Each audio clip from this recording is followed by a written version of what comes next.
Listen, if you're still trading gold and wondering why your account is getting cooked, you're trading the wrong metal. And in this video, I'm going to break down why trading silver is going to be more valid and make you more money the longevity than gold. This is what I mean. As a trader, I noticed gold literally made me nothing. Longevity. 1 month I might make 40K. Next month I might make 20K. Next month I lose 20K. So what I'm getting at is silver is way more accurate, and I'm gonna explain why you should be trading silver like a pro in 2026. So I would say this: if you're new to trading or been trading gold for some time, here's the problem. Gold moves extremely fast, and one candle can literally wipe your entire account. It can also make your entire account. And since that's the case, it leads to the next thing, which is over trading, because you see that one candle made you this amount of money, you say, let me do this again, which leads to, once again, over trading, and that is frustration within your mindset. And then another thing, for all my traders that's trading small account, gold requires very tight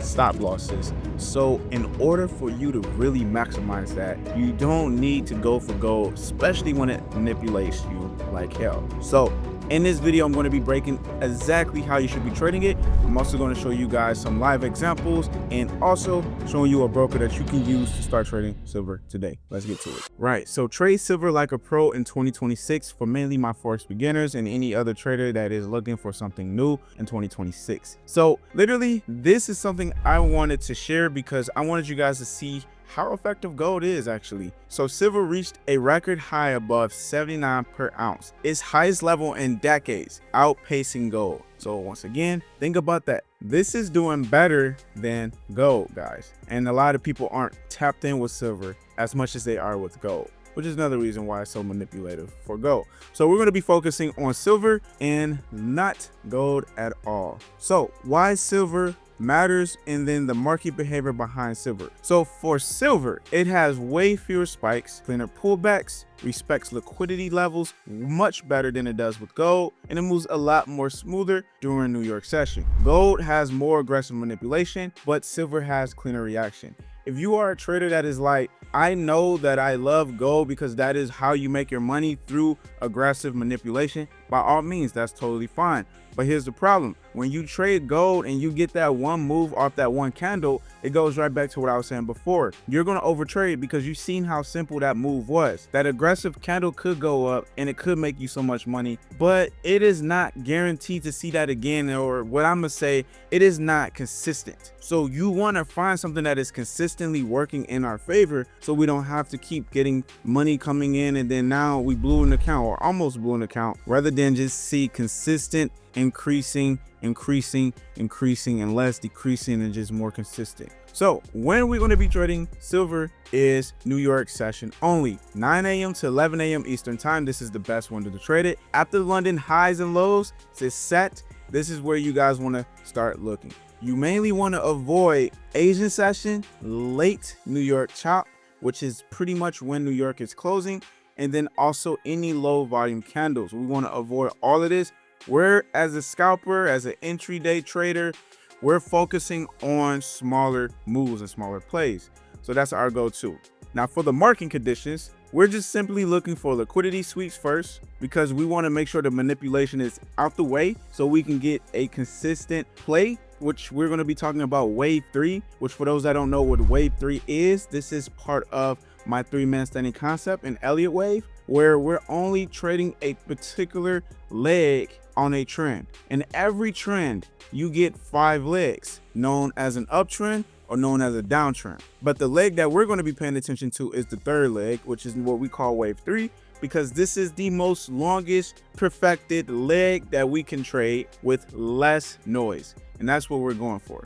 So entry zone, we're going to be basically looking at our Fibonacci, which we will have to use the 44% to the 618. This is kind of where we're going to be looking for the pullback to hit. So what I mean by that is, let's say that we were seeing market coming from a downtrend, which looks like this. We seen it broke this previous high, and we're now looking on market to head up. Once market decides to break this and heads up, we now want to wait on a pullback. The question is, how far could this pull back? When do we look for the entry once the pullback, or when will the pullback end, essentially? So what we then do is take our Fibonacci tool, our Fibonacci retracement to be exact, and then within that, we look at the 44% mark and the 618 mark, and we see any valid levels is, and inside of this box or zone is what we will consider a valid level. So if you are a trader that trades fair value gaps, or you trade POI, AOI, so let's break this a little bit more in details. Price taps into equilibrium, which is the 44 to the 618 gray box. This is the zone. And then from there, we need to see rejection candle forms, meaning that we need to start seeing that, all right, the sellers are no longer interested. The buyers are now in the market by seeing wick rejections, right? If we start seeing a lot of wick rejections, if we start seeing less volume candles on the red part, which is known as the bearish candle, we now know that the market is ready to buy. And then once we see that the candle crosses above the 9 EMA with a power candle known as an engulfing candle, we then now look for our buy, and then we ride wave 3. And then the beauty of riding wave 3 is you can constantly get in, get out, get in, get out, and you can do simple 1 to 2s or ride it to the Fibonacci levels that I'm gonna break down in a little bit, or you can even just take it all the way up to the end of wave 3, which I'll show you how to spot the end of wave 3 in a little bit, and you're good to go. And that's the beauty of this strategy along with silver. So basically the risk model is very simple. We're gonna minimum always go for a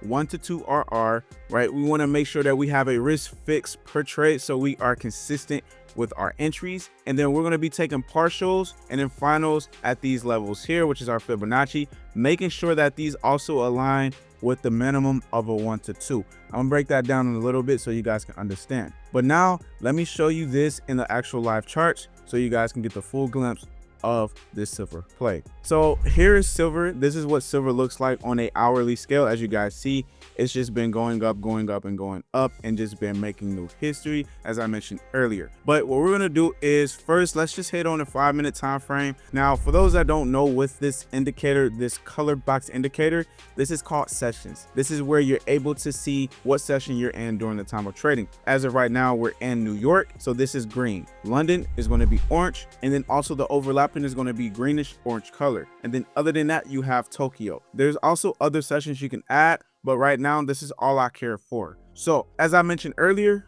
our main focus is looking at only New York session, but we want to identify these waves. So we need to first understand previous range, figure out what that is, and then we can move on to step 2, which is now identifying the potential wave 3. So let's start off with this. When we see market is already coming from an incline going to a decline, we want to simply map out every high and every low. You can do this visually, or you can even use a line tool and just map out every high and essentially every low. So what we're going to do is map out every high and every low. So I'm just going to go here. We're going to do this because this is also a low. So as you see, these are all of my highest points and also my lowest points. All we want to do now is wait on market to break one of these lines. So if we see that it broke one of these lines, it identifies that we are in what we call a new range, known as a new trend. And this can be a small trend, which is an internal trend, or a major trend, which is something you will see in a bigger picture. So what we're going to now do is say, all right, we see market broke this low with this candle right here. So what does this tell us? Known as a break of structure, change of character, whatever you guys want to call it, we have what we call a market shift, meaning that the market is now going the opposite direction. So now what we want to simply do is wait on market to break this low. Once it does that, we wait on it to now start creating new structure. And that is simply the same exact thing that we did here. Looking left, you see that I'm just deleting this so we can clear the charts to make everything clean. But if you now look right, we're going to map out the highs. So as you see, we had a high here and we had a high here. So we're going to play the exact same thing. Notice that we broke this structural high with this candle. Once that had happened, we can then now say that this right here, my friend, is literally the A point of this trend, known as this is basically the starting point of this trend, and this is the end of the trend. When you guys identify this, this is all you need to literally move on to step 2, which is the most important part, using the Fibonacci tool. Additional to that, when you guys can find the range, everything else becomes 20 times easier, meaning that mapping out what is current now is what you want to focus on. The range range, the valid areas of interest. Where would market actually pull back to? So now that we have this, let's draw out our Fibonacci tool. We're going to draw it from here to here. And then we're basically going to be looking for anything inside of this 618 and this 44%. Now I want you to notice something here because this is important. The moment we broke past this, we noticed that we did tap in here, but we came right back down and then we went right back up. This happens, and I'm going to explain how you guys can really be on your P's and Q's. So I'm gonna go and draw this perfect scenario of how an uptrend and a downtrend looks technical wise. And what I mean by that is this: every trend, whether if it's going up or going down,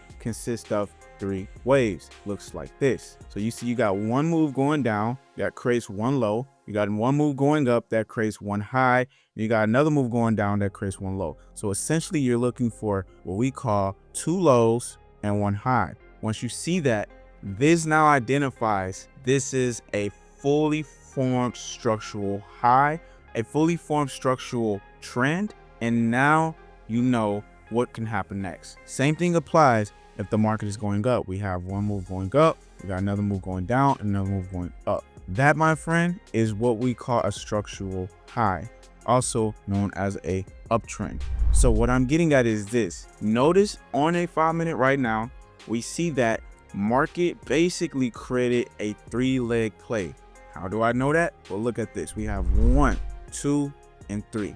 So what I mean by that is, if I was to look here and I see that we did not create a 3 structural play, this move is not an actual move to go to the downside. Literally, that simple play can help all of my traders identify the fake trend, the fake double top, the fake head and shoulders, because a lot of times we will sell right here because we see that this is a double top head and shoulders. It tapped in the 618 44% mark, but then we notice that, oh, it hit our stop loss, or oh, we're still holding this trade because we hope it goes down. But if you were to map out that 3-leg play, this move, you would have been waiting on this move to begin with, or you wouldn't even have took this trade because that 3-leg play did not happen. Now here's where it gets really interesting. So hopefully you guys are on the same page with me, and if you are, good. If you're not, just rewatch that part, but I'm gonna get more technical. So I even see a 3-leg play on a 5-minute scale, but now I'm gonna go on a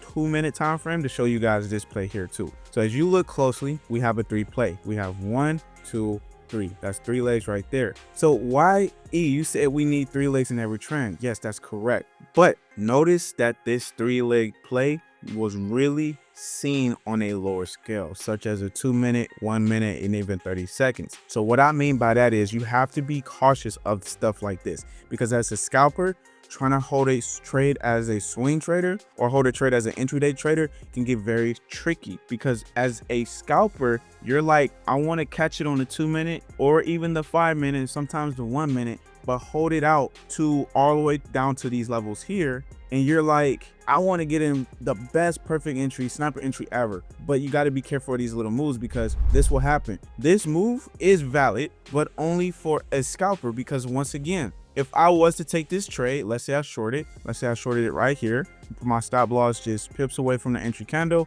and I go for a minimum 1 to 2. That's what we're always trying to go for, a minimum 1 to 2. Fortunately, I would have lost this trade, and that is what it is. But what I'm getting at is, you're not taking this trade all the way down here. You have to be cautious of these little plays. So the best way to avoid that is staying on a 5-minute and even a 15-minute time frame. I prefer 15-minute time frame because you can literally eliminate all that extra noise, as it will be easier for you guys to map out. All right, so now that you guys understand that, let's go back to showing you guys how we identify the next parts of this strategy. So once, let's say we jump on a 15-minute time frame, once we see that market created this beautiful double top and it had hit this level, so even on a 15-minute too, I can draw my fields from this top to this low, and that's simply because I can now see that this is the starting point of this range and this is the ending point of this range, just due to the fact we're on a higher scale. So being on a 15-minute can definitely help out a lot of traders and a lot of eyes. Look at this. As you see, market created that perfect 3-leg play, which is this right here,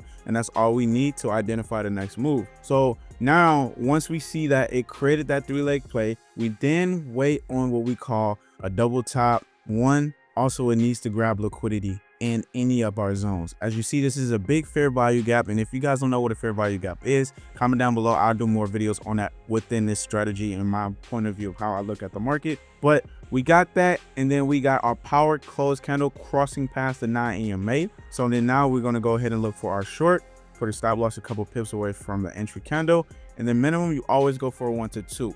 So this is where it gets tricky again. When I have broke this down in the drawing board, you guys seen that I said a minimum of a 1 to 2 needs to at least align to the negative 0.27 or negative 618. So if you look here, this is the negative 0.27 on the fibs, and this is the negative 618. Notice that both of these levels, we're way past our minimum. Our minimum was 1.2, we're at 3.22. And then hell, now we're at 4.27. So this is a good setup for 1, our strategy, and then 2, our risk strategy aligned. So everything aligned, everything checks. This is where you guys take a trade. And then obviously you guys can go ahead and sell it from here. And then you take partials once you have hit this level, and then you hit this level, you go in from there. So now that you guys understand kind of the general basic of the actual trading strategy, you need a good broker to actually trade this with. And I am going to suggest GateFX. I use GateFX to trade silver, even platinum, even gold for those that are still looking to trade gold, but mainly oil. And this has the best spreads when it comes to efficiency. Also, most important thing is you're able to use TradingView. If for those that are interested in TradingView and no TradingView, you can definitely use that, which is through Tradelocker. And that is honestly one of the best platforms now that I like using. And then of course you still have MT5, but that is for non-USA clients. So other than that, guys, if you like what you've seen, comment down below, let me know so I can drop more videos like this. Also, I will include the playlist for all my beginners so you can watch more videos. And then if you are very educated as it is, I dropped another playlist that has a lot more in depth with all my other strategies for other assets or other pairs to trade. Other than that, guys, if you want to get into our community, you can definitely tap in for free. Just go to tradewithsolo.com. And other than that, your boy Solo tapping out. Peace.